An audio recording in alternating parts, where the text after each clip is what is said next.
উদ্যোগটা তিনি নিয়েছেন।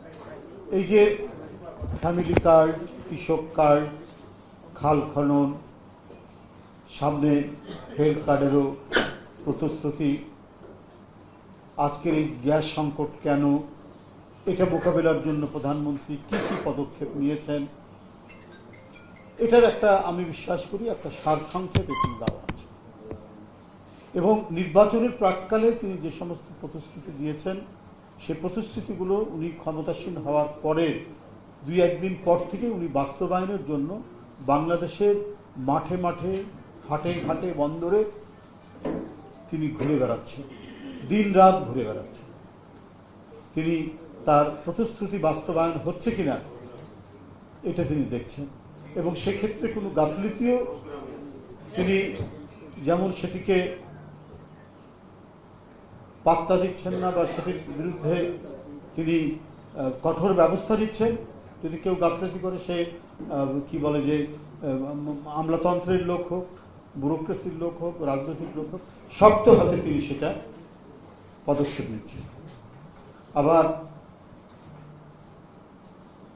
জনগণকে তিনি তার কথায়, তিনি তার বক্তব্যে উদ্বুদ্ধ করছেন, যারা কাজ করছেন তাদেরকে তিনি অনুপ্রাণিত করছেন। সুতরাং আমি বিশ্বাস করি এই বইটি পাঠ করলে আপনারা এই 5 মাসের আমাদের সরকার, বিএনপির সরকার বা বিএনপি জোট সরকার, তারেক রহমানের নেতৃত্বাধীন, তার প্রধানমন্ত্রীত্বে তিনি জনকল্যাণে এবং জনস্বার্থে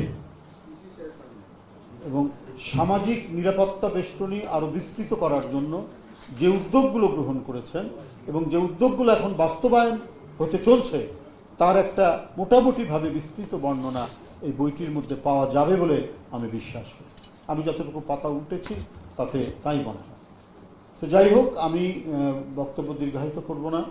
আমি এই আজকের এই বই উন্মোচন পর্বের যে অনুষ্ঠানের আয়োজন করেছেন স্বয়ং লেখক, তাকে আমি ধন্যবাদ জানাই, এবং পরবর্তীতে এই ধরনের কর্মকাণ্ডে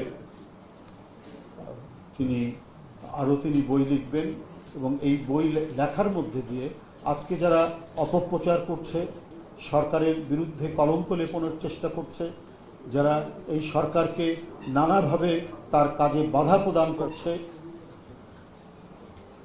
তাদের সেই সম্মিলিত প্রচেষ্টা ব্যর্থ হবে যদি সত্যিকার অর্থে তার যে কর্মকাণ্ড এবং তিনি যে জনগণের কাজের প্রতি নিবেদিত সেটার ডাটা স্ট্যাটিস্টিক্স সহ কোনো গ্রন্থ রচিত হলে সেটা একটি দলিল হিসাবে সবার হাতে থাকবে এবং প্রত্যেকেই উপকৃত হবে, এবং সবাই ভাববে যে যারা বলছে, অপপ্রচার দিচ্ছে এবং ভালো কাজগুলো যেগুলো করছেন প্রধানমন্ত্রী তাকে বাধাগ্রস্ত করার জন্যই তারা সেই অপপ্রচার দিচ্ছে, বিভ্রান্তি ছড়াচ্ছে, মিথ্যা ভিত্তিহীন কথা বলছে।